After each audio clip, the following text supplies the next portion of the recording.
Hi అండి. అందరూ బాగున్నారా? అందరూ బాగుండాలి, అందులో మేము ఉండాలి. మనసే మౌనం ఛానల్కి స్వాగతం అండి.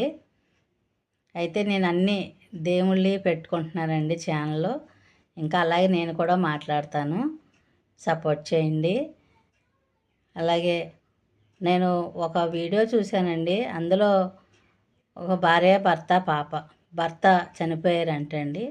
చనిపోతే ఆ పాపకి పెళ్లి సంబంధం చూడమని పా బంధువులకు చెప్పారు. చెప్తే చూసేవాళ్ళు చూస్తారు.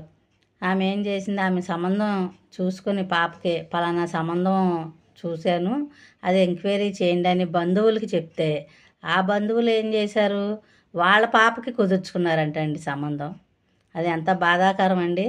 బంధువులు అంటే ఒకప్పుడు మానసిక ధైర్యాన్ని ఇచ్చేవాళ్ళండి. ఇప్పుడు అలా కాదండి. కొంతమంది గురించి నేను చెప్తున్నానండి. పాపం తండ్రి లేడు, సంబంధం చూసుకున్నాను, కొంచెం ఎంక్వైరీ చేసి పెట్టండి అంటే అలా చేయొచ్చండి నా దృష్టిలో. దిక్కులేనోడికి దేవుడే దిక్కని అదండి. ఇలా రోజులు అలా ఉన్నాయి. ఆ పాపకి మంచి సంబంధం కుదరాలని ఆ దేవుడికి దండం పెట్టుకుంటున్నానండి నేను. అలాగే డబ్బులు కూడా ఇచ్చారంట ఆమె తెలిసిన వాళ్ళకి. పాప పెళ్ళి మా డబ్బులు కుదిరలేక నీకు ఇచ్చాక ఆ పాప పెళ్ళి సంబంధం చూసుకోమన్నారంట అండి. అలా ఉంది. బంధువులు అంటే బంధువులు అయిపోయారండి. కొంతమందేనండి, అందరూ కాదండి.